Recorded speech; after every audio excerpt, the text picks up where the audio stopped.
Hello, you guys, and thank you so much for tuning into my channel. Like, it's almost the middle of May, and I have not shot a video. So firstly, I want to apologize for my silence the past couple of days. Been going through it. Nothing new. And I think, when I make a video, I want to be in the right mental state. You know what I mean? I want to make sure that I'm doing okay, and yeah, just so I can give of my best, if that makes any sense. So I wasn't going to make this video, but yesterday I bumped into an old friend of mine. I actually bumped into a friend of mine that I used to be super, super close to back in high school. So after I left high school, I think I made the conscious decision that I would never keep in contact with anybody that I went to school with, because I just felt that it would have been too difficult to explain who I am and what I am now. And I just never wanted to be put in those types of situations, because I knew that if I were in those types of situations, I would be made to feel like I was being judged. So let me paint a picture. Me and this girl, we're going to call her Pindiwe. We're going to call her Pindiwe. We had every class together in grade 10. And then in grade 11, 12, we only had, like, I think English, Afrikaans, and maths together. And we also had a class called life orientation. Now, I absolutely love this girl, and I don't think I would have survived were it not for my two friends in high school, which was Upindiwe and Yandiswa. So the two of those girls really helped me get through so much, but especially Pindiwe. And I just remember her being, a very sweet, soft-hearted, sensitive girl, and I always felt comfortable when I was around her. High school was not fun for me. I had to change 3 different high schools because I was getting picked on so much. And it wasn't only, my goodness, it wasn't only me being trans or me being feminine at the time. It was everything. It was me being a Mormon and that being different. It was the fact that I had an accent. People gave me so much grief in high school for the way that I used to speak. And, high school's hard for everyone. Even when it's not, it's hard. You know what I mean? But I feel like when you have your people, when you have your friend group, you're able to weather the storms so much better. And now, as an adult, looking back, I can sort of see how good of a friend she was. Now, when I graduated, I knew I would never keep in contact with anyone because I knew that I would transition, and I knew that the person that I was in grade 12 is somebody that I was going to leave behind. I mean, in grade 12, I very much had to perform masculinity as was expected by my church and my school and just my society in general. And after high school, I knew I wasn't going to do any of that.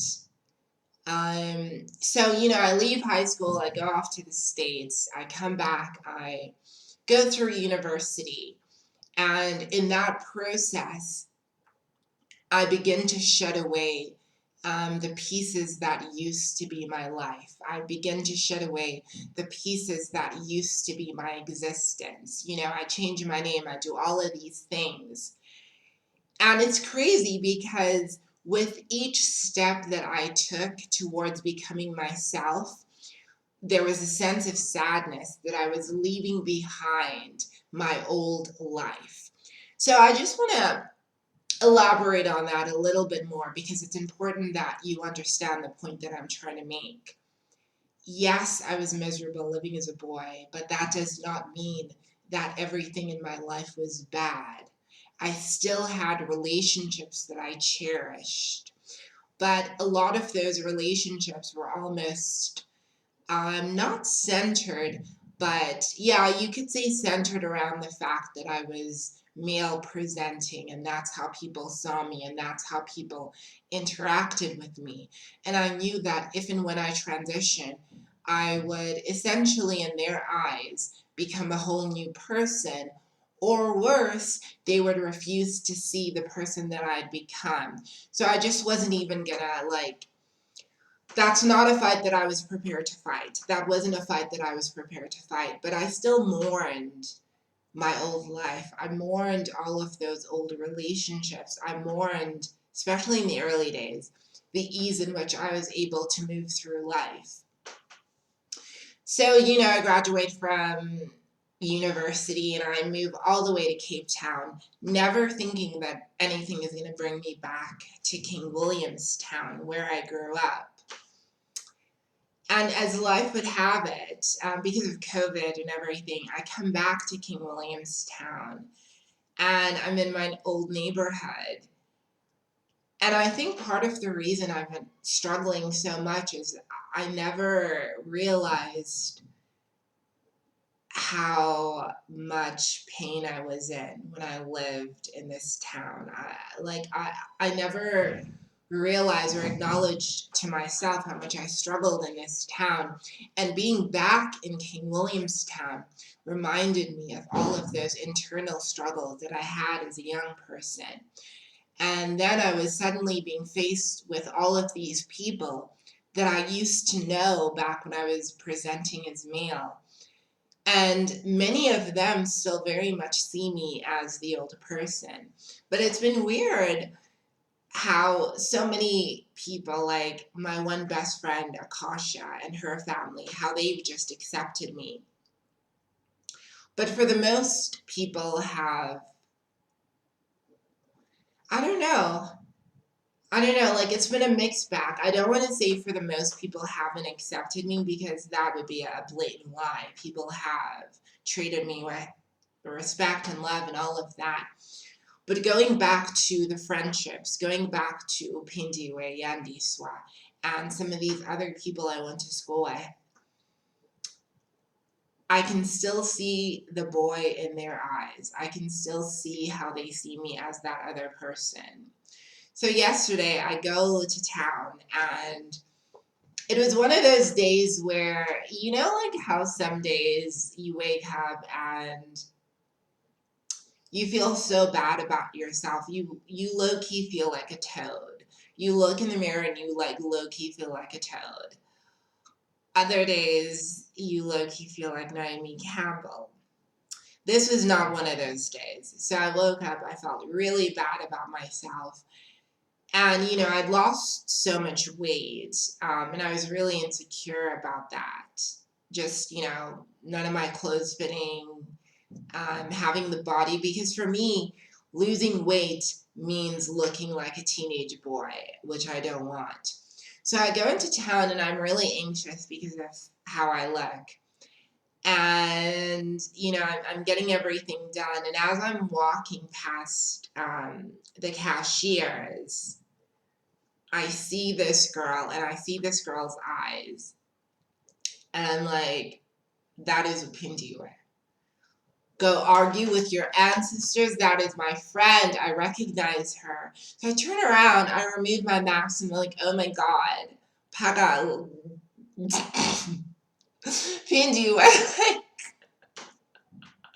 I'm bad at remembering people's name, like remembering fake names, but I call her and I'm so excited, even though I'm exhausted, I haven't eaten, I feel weak, and I'm so excited to see her, and I can see in her eyes. I can see the judgment in her eyes. She knows exactly who I am.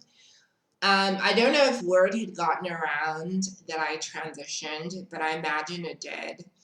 Um, but just, yeah, like just seeing the judgment in her eyes and what, like, that should have been a moment where I had undiluted happiness, but it was almost, I don't know, like, dampened by the fact that I could see that she was not happy to see me as I am. And that had been my greatest fear, seeing some of the people that I loved more than anything and seeing the rejection in their eyes. And I knew for myself that it was easier for me to just cut off those relationships before they even had a chance to hurt me than put myself in a situation where I would feel like that. Now, I have to be fair and say she didn't say anything mean. I mean, she did use my dead name, which is expected. She doesn't know what my new name is. I corrected her, of course. But it was one of those things where I was like, I'm happy that I saw you, but I feel like just for my own mental health and well-being, this is going to be the last time I see you. It happened the other day as well. I was going out to a nightclub with this friend of mine, well, with these two friends of mine, and I call this cab driver. So cab driver picks me up, and lo and behold, it is my crush from high school, the boy I had a crush on in grade 10, grade 11, and grade 12. He was the sweetest boy, and he still is. So I get in the car looking all sexy, sitting in the front seat. And as we were talking, I'm like, I recognize this guy. Like, I know him from somewhere. I asked him, like, what school did you go to? Come to find out, he went to the same school. And then I'm like, okay, what year did you graduate? And he's all like, oh, I graduated in the year 2008. Girl, I just start laughing. Like, I just start laughing because y'all know I'm in my 30s, right? Um, I graduated in 2008, and I was like, I freaking know you, dude. I freaking know you. Me and you were in the same class. We were prefects together. And then he's like, no, like, I would have remembered someone that looks like I would have remembered you. Like, I would have remembered you. And I'm like, and then I tell him, my name used to be da da da da. And I have to say, he was happy to see me and he was really sweet, but he just bellowed out in laughter. You know that, like, when you're laughing at someone, like when guys are like laughing really, really hard, almost like hysterically, like, ah, like that, like almost as though it's put on. That's how he was laughing for a good like 2 minutes. And it's situations like that I want to avoid, that I don't want to deal with. Um, Despite the fact that I'm happy to see these people, and despite the fact that I'm happy that they're doing great things with their lives, um, I'm not happy to be put in that situation. And I think for that reason, I'm not going to go out of my way to contact anyone that I knew before pre-transition, because they'll always see me as that other person, and I don't think I can deal with that. I don't think I can deal with that. It's funny, before I transitioned, I came home and I told my mom, and I actually went to all of my neighbors that I'd grown up with, and I told them that I was going to transition and this is who I was going to be. And I just remember, yeah, well, I mean, they saw me, obviously. They saw me dressing differently. And I just remember feeling like I had to do that because this is where my mom lives and this is her community. And people are going to have questions, rather they ask them to me and not to my mother. But I feel like, it's been like 6, 7 years, however many years it's been since I transitioned. I'm ready to put that old person behind me. And I'm ready to put some of those relationships behind me as well. Because I know what lies before me, what lies ahead of me is something beautiful. What lies in front of me are people that are actually happy to see me. What lies in front of me and what lies in front of you are people that love you. I love you. Thank you for watching, and I can't wait to see you on the other side.